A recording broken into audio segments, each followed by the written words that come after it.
بسم اللہ الرحمن الرحیم۔ آج ہم صحیح بخاری کی حدیث نمبر 7 ہی آگے پڑھیں گے۔ اس کا آدھا حصہ میں نے کل پڑھا تھا اور باقی کا آدھا آج پڑھوں گا۔ تو شروع کرتے ہیں۔ مجھے معلوم تھا کہ وہ پیغمبر آنے والا ہے، مگر مجھے یہ معلوم نہیں تھا کہ وہ تمہارے اندر ہوگا۔ اگر میں جانتا کہ اس تک پہنچ سکوں گا تو اس سے ملنے کے لیے ہر تکلیف گوارا کرتا۔ اگر میں اس کے پاس ہوتا تو اس کے پاؤں دھوتا۔ ہرقل نے رسول اللہ صلی اللہ علیہ وسلم وہ خط منگایا جو آپ نے دہیہ کلبی رضی اللہ عنہ کے ذریعے حاکم بصرہ کے پاس بھیجا تھا، اور اس نے وہ ہرقل کے پاس بھیج دیا تھا۔ پھر اس کو پڑھا تو اس میں لکھا تھا، اللہ کے نام کے ساتھ جو نہایت مہربان اور رحم والا ہے۔ اللہ کے بندے اور اس کے پیغمبر محمد صلی اللہ علیہ وسلم کی طرف سے یہ خط ہے شاہ روم کے لیے۔ اس شخص پر سلام ہو جو ہدایت کی پیروی کرے۔ اس کے بعد میں آپ کے سامنے دعوت اسلام پیش کرتا ہوں۔ اگر آپ اسلام لے آئیں گے تو دین و دنیا میں سلامتی نصیب ہوگی، اللہ آپ کو دوہرا ثواب دے گا، اور اگر آپ میری دعوت سے روح گردانی کریں گے تو آپ کی رعایا کا گناہ بھی آپ ہی پر ہوگا۔ اور اے اہل کتاب، ایک ایسی بات پر آ جاؤ جو ہمارے اور تمہارے درمیان یکساں ہے، وہ یہ کہ ہم اللہ کے سوا کسی کی عبادت نہ کریں اور کسی کو اس کا شریک نہ ٹھہرائیں، اور نہ ہم میں سے کوئی کسی کو اللہ کے سوا اپنا رب بنائے۔ پھر اگر وہ اہل کتاب اس بات سے منہ پھیر لیں تو مسلمانوں، تم ان سے کہہ دو کہ تم مانو یا نہ مانو، ہم تو ایک اللہ کے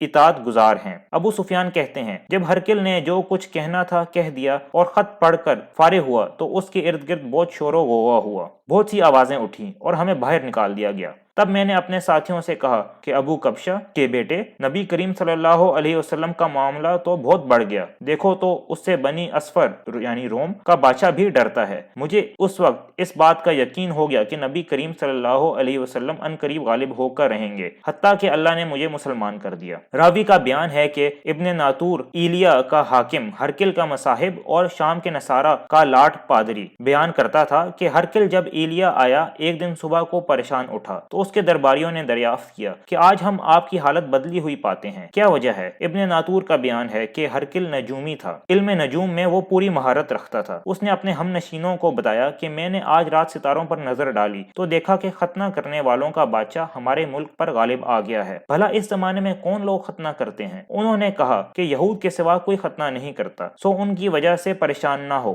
سلطنت کے تمام شہروں میں یہ حکم لکھ بھیجیے کہ وہاں جتنے یہودی ہوں سب قتل کر دیے جائیں۔ وہ لوگ انہی باتوں میں مشغول تھے کہ ہرقل کے پاس ایک آدمی لایا گیا جسے شاہ غسان نے بھیجا تھا۔ اس نے رسول اللہ صلی اللہ علیہ وسلم کے حالات بیان کیے۔ جب ہرقل نے سارے حالات سن لیے تو کہا کہ جا کر دیکھو وہ ختنہ کیے ہوئے ہے یا نہیں۔ انہوں نے اسے دیکھا تو بتلایا کہ وہ ختنہ کیا ہوا ہے۔ ہرقل نے جب اس شخص سے عرب کے بارے میں پوچھا تو اس نے بتلایا کہ وہ ختنہ کرتے ہیں۔ تب ہرقل نے کہا کہ یہ ہی محمد صلی اللہ علیہ وسلم اس امت کے بادشاہ ہیں جو پیدا ہو چکے ہیں۔ پھر اس نے اپنے ایک دوست کو رومیہ خط لکھا، اور وہ بھی علم نجوم میں ہرقل کی طرح ماہر تھا۔ پھر وہاں سے ہرقل حمص چلا گیا، ابھی حمص سے نکلا نہیں تھا کہ اس کے دوست کا خط اس کے جواب میں آ گیا۔ اس کی رائے بھی نبی کریم صلی اللہ علیہ وسلم کے ظہور کے بارے میں ہرقل کے موافق تھی کہ محمد صلی اللہ علیہ وسلم واقعی پیغمبر ہیں۔ اس کے بعد ہرقل نے روم کے بڑے آدمیوں کو اپنے حمص کے محل میں طلب کیا اور اس کے حکم سے محل کے دروازے بند کر لیے گئے۔ پھر وہ اپنے خاص محل سے باہر آیا اور کہا،